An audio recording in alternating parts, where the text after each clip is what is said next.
Mi casa es un aposento que busca a Dios. Seminario virtual de Semana Santa. Jesús toca tu puerta. Conéctate con el poder de su amor.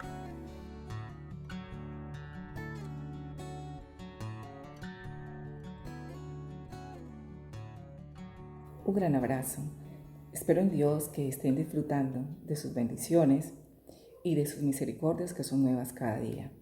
Hoy recordamos unos momentos que marcaron la historia de la humanidad y que son de gran significado para nuestras vidas. Uno de esos sucesos es la oración que Jesús hace en el huerto de Getsemaní antes de ser arrestado. Este lugar está ubicado en el Monte de los Olivos en Jerusalén. Personalmente quiero contarles las veces que Dios me ha permitido viajar a Israel, visitar a Jerusalén e ir al huerto de Getsemaní, lo que yo he experimentado. Es un lugar donde uno no puede evitar conmoverse y llorar de agradecimiento a Dios al tratar de pensar en toda la agonía que Jesús vivió en esos momentos de angustia con su Padre. Angustia que ningún ser humano ha pasado ni pasará, porque solo Él lo pudo hacer. Es algo sorprendente ver lo que pasa en este lugar. Este lugar nos lleva a la adoración a Dios. Eso es lo que he experimentado visitando este lugar y de seguro es lo que han experimentado muchos cristianos que han estado en este huerto de Getsemaní. Pero es importante que en el día de hoy nosotros entendamos que ese lugar fue uno de los lugares preferidos de Jesús, donde Él buscaba apartarse de las multitudes que constantemente le presionaban y tener así un tiempo de oración o enseñanza privada con sus discípulos, como lo expresa el Evangelio de San Lucas, el capítulo 22, versículos 39. Y dice así: y saliendo se fue como solía al monte de los olivos, y sus discípulos también le siguieron. El maravilloso acontecimiento que experimentó el Señor Jesús en el huerto de Getsemaní es uno de los pasajes más profundos, de muchas enseñanzas y por demás misterioso de las Sagradas Escrituras. Quiero entonces que vayamos al libro de San Marcos, el capítulo 14, los versículos de 32 al 42, y dice así: vinieron pues a un lugar que se llama Getsemaní, y dijo a sus discípulos: sentaos aquí, entre tanto que yo oro. Y tomó consigo a Pedro, a Jacobo y a Juan, y comenzó a entristecerse y a angustiarse, y les dijo: mi alma está muy triste hasta la muerte, quedaos aquí y velad. Yéndose un poco adelante, se postró en tierra y oró que si fuese posible pasase de él aquella hora, y decía: Abba, Padre, todas las cosas son posibles para ti. Aparta de mí esta copa, mas no lo que yo quiero, sino lo que tú. Vino luego y los halló durmiendo, y dijo a Pedro: Simón, ¿duermes? ¿No has podido velar una hora? Velad y orad para que no entréis en tentación. El espíritu a la verdad está dispuesto, pero la carne es débil. Otra vez fue y oró, diciendo las mismas palabras. Al volver otra vez los halló durmiendo, porque los ojos de ellos estaban cargados de sueño, y no sabían qué responderle. Vino la tercera vez y les dijo: dormid ya y descansad, basta, la hora ha venido. He aquí, el Hijo del Hombre es entregado en manos de los pecadores. Levantaos, vamos, he aquí, se acerca el que me entrega. Como muchas otras noches, Jesús salió de la ciudad y fue al huerto, conocido como Getsemaní, que significa prensa de olivas, porque es un huerto lleno de olivos y posiblemente allí había una prensa de olivas. También en el Evangelio, el capítulo 18, versículos del 1 al 2, dice: y habiendo dicho Jesús estas cosas, salió con sus discípulos al otro lado del torrente de Cedrón, donde había un huerto, en el cual entró con sus discípulos. Y también Judas, el que le entregaba, conocía aquel lugar, porque muchas veces Jesús se había reunido allí con sus discípulos. Pero en esta ocasión, aquel lugar donde Jesús había tenido tantas hermosas pláticas con sus discípulos y extensos momentos de oración, ahora se iba a convertir en el escenario de su terrible agonía antes de ir a la cruz. ¿Cómo iba a enfrentar Jesús esta dura experiencia?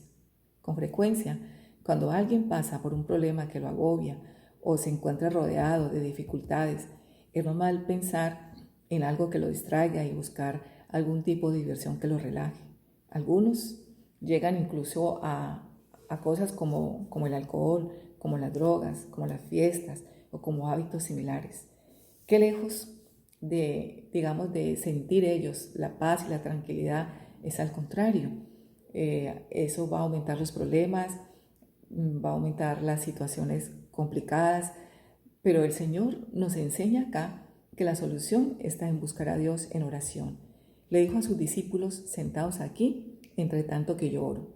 En la epístola de Santiago, el capítulo 5, el versículo 13, dice así la palabra de Dios: que si alguno está entre vosotros afligidos, haga oración. O sea, el mejor remedio para salir de cualquier aflicción o necesidad es la oración. Y vemos que parece que Jesús en este momento no quería orar solo. Él acostumbraba a orar solo, acostumbraba a irse solo a este huerto muchas veces de Getsemaní a orar.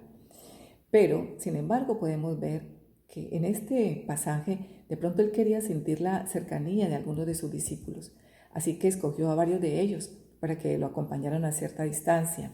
Esos 3 discípulos, como la Biblia dice que eran Pedro, Jacobo y Juan, se convirtieron así en testigos de la terrible lucha que él mantendría en esa noche. Algunos se han preguntado por qué el Señor escogió a estos discípulos, a estos 3 discípulos. Lo cierto es que esta era la tercera vez que lo hacía.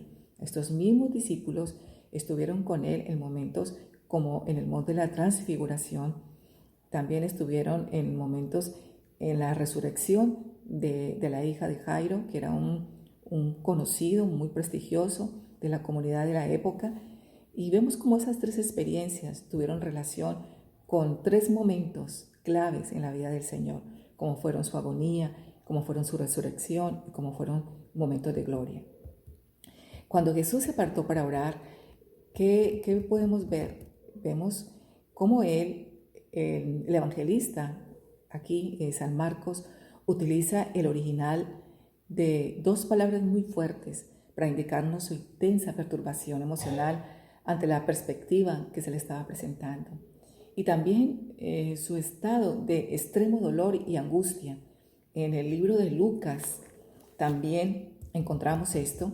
En el capítulo 22, el versículo 24, completa también este cuadro diciéndonos que estando en agonía oraba más intensamente y era su dolor como grandes gotas que caían de sangre, que caían hasta la tierra.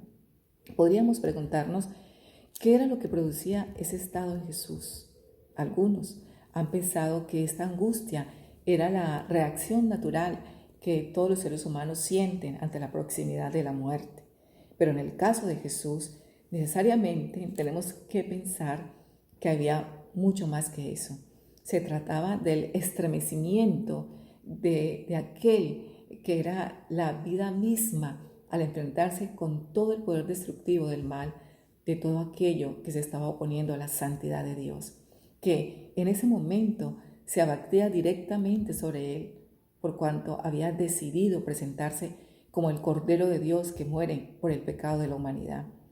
Y por cuanto era el Hijo de Dios, podía ver con extrema claridad toda la suciedad del mal que venía sobre él. Y por supuesto, para su naturaleza completamente sana y pura, de tener que enfrentarse con el pecado de toda la humanidad, producían un dolor que es imposible expresar con palabras. En realidad, lo que estamos presenciando acá es el choque frontal entre la luz y las tinieblas, entre la vida y la muerte. Por eso, en la segunda epístola del apóstol Pablo a los Corintios, en el capítulo 5, el versículo 21, nos dice que al que no conoció pecado, por nosotros lo hizo pecado, para que nosotros fuésemos hecho justicia de Dios en él.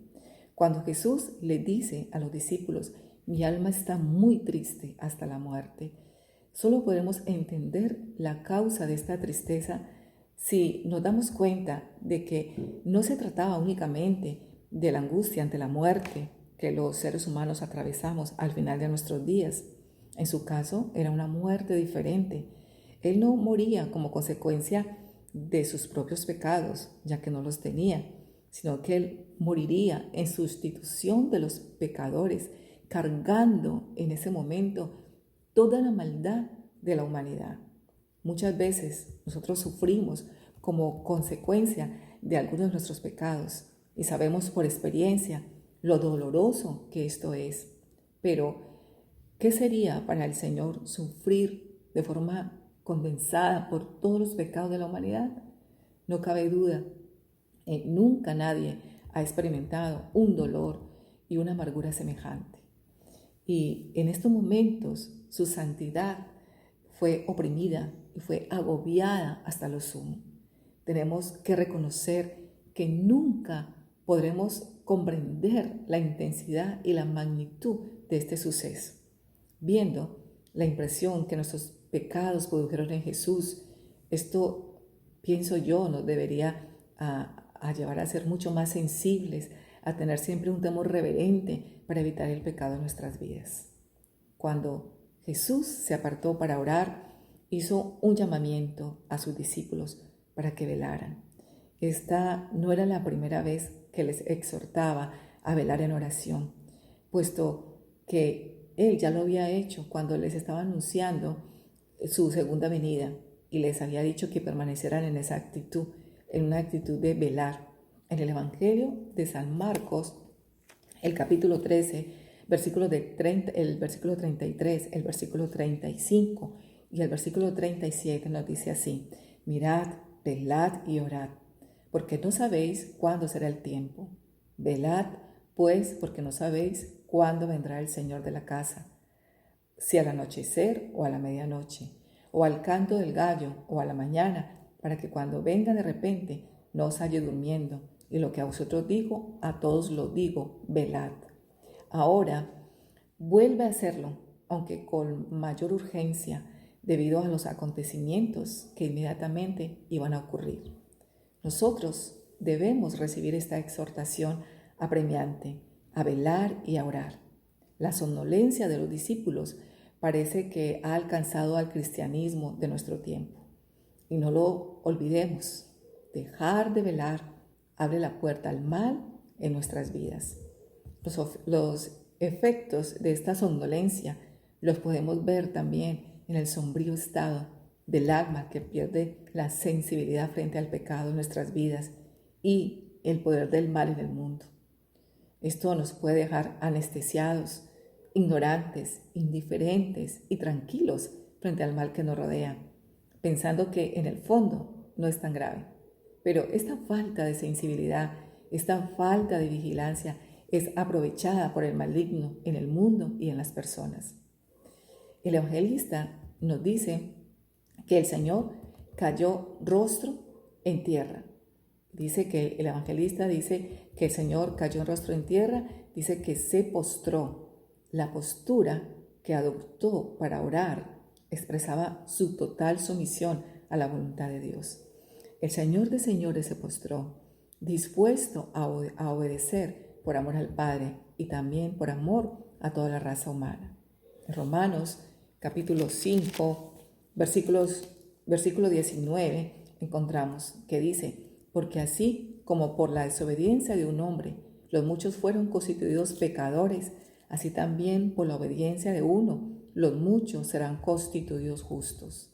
Las Escrituras nos muestran a Jesús con total honestidad y no se avergüenza de hacernos saber que cuando se enfrentó al precio de la obediencia, sus oraciones fueron acompañadas de clamor y lágrimas, un corazón absolutamente rendido y sumiso al Padre, cuando le pedía al Padre que pasase de él esa copa.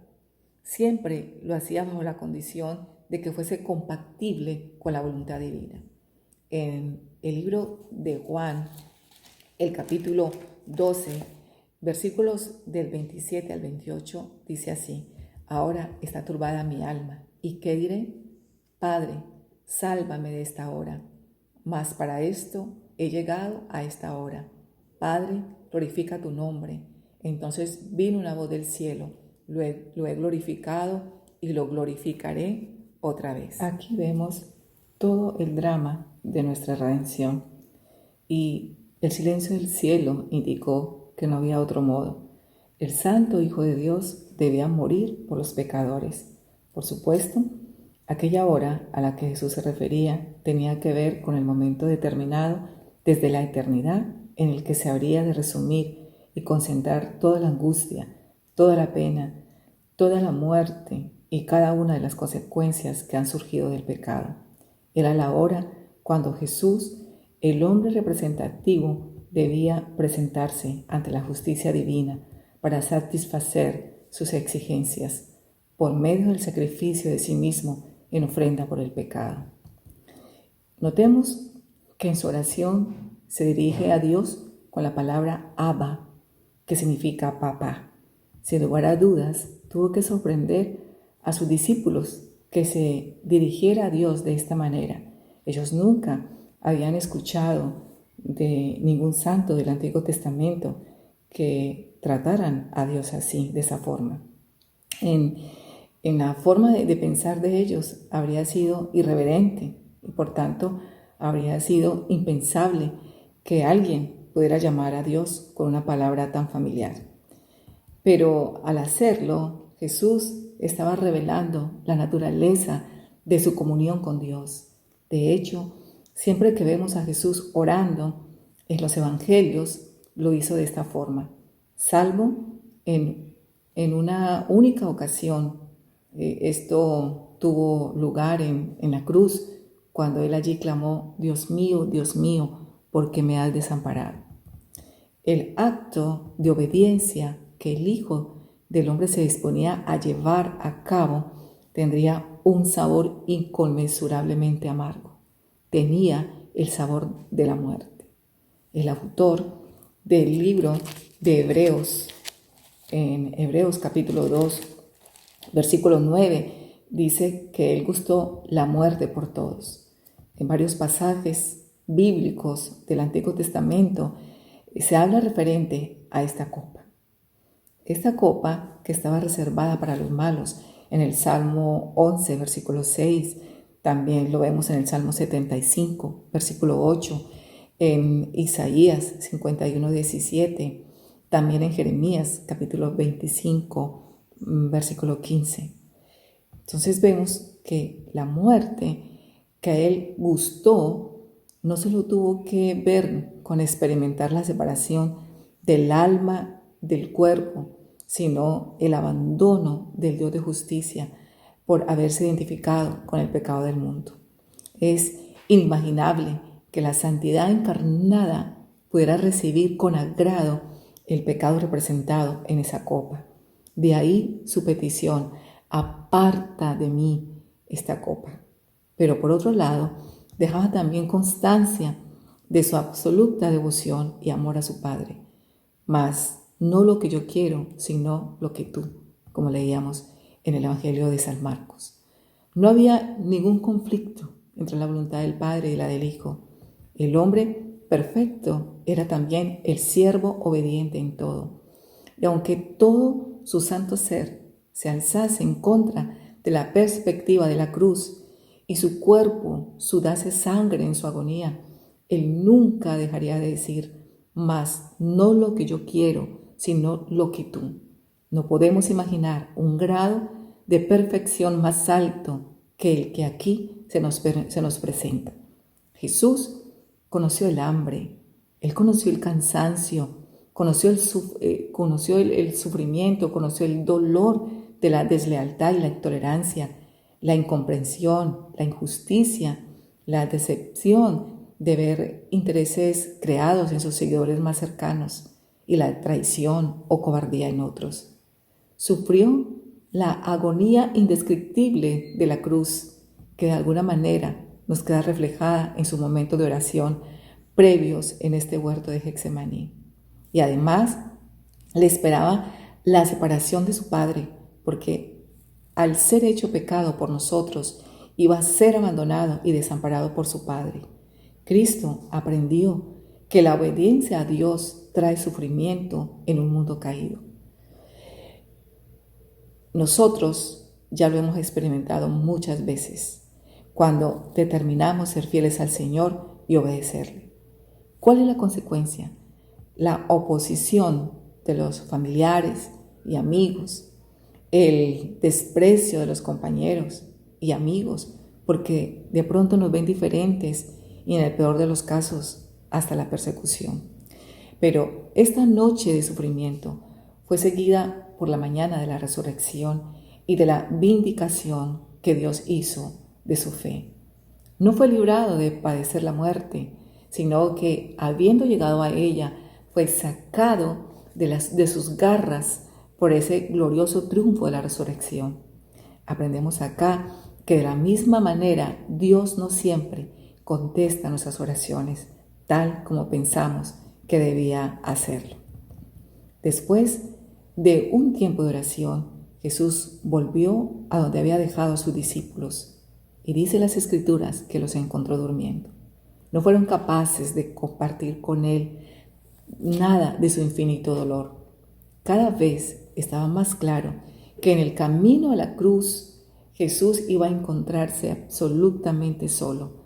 Si sus más íntimos discípulos no podían acompañarle en oración ni siquiera una hora, ¿qué se podría esperar de ellos una vez que Jesús fuera arrestado y estuviera en manos de sus enemigos?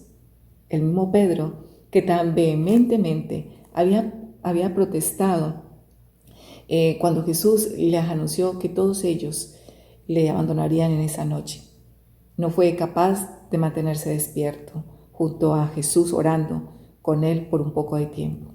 Todo esto era muy importante porque no debemos olvidar que para encontrar victoria en la hora de la tentación o de la prueba, previamente necesitamos recibir poder mediante la oración.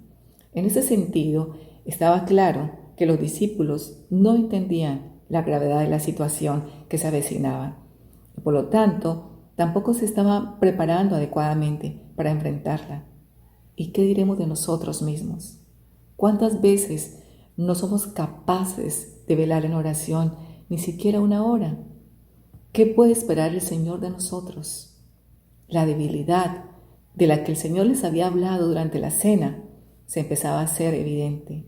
Aquí vemos que el pecado ha dañado incluso a nuestros propios cuerpos, que en muchas ocasiones actúan como pesados lastres para nuestras almas. La tentación a la que Jesús se refería y para la que tendrían que estar preparados consistía en negar y escandalizarse de Jesús una vez que fuera arrestado y crucificado. No es difícil imaginar el impacto que debió tener para ellos ver a su maestro siendo objeto de las burlas de todos los hombres que se acercaban a él cuando estaba clavado en la vergonzosa cruz. Por eso, cuando los mismos discípulos no percibían la gravedad de la hora de la prueba que iba a venir sobre ellos, es maravilloso ver que el mismo Señor ya había orado por ellos. Esta exhortación de Jesús de velar y orar debería estar presente constantemente en nuestros corazones como la única forma real de vencer las tentaciones. No nos engañemos. No hay ningún poder en nosotros mismos que nos haga inmunes a los ataques del enemigo.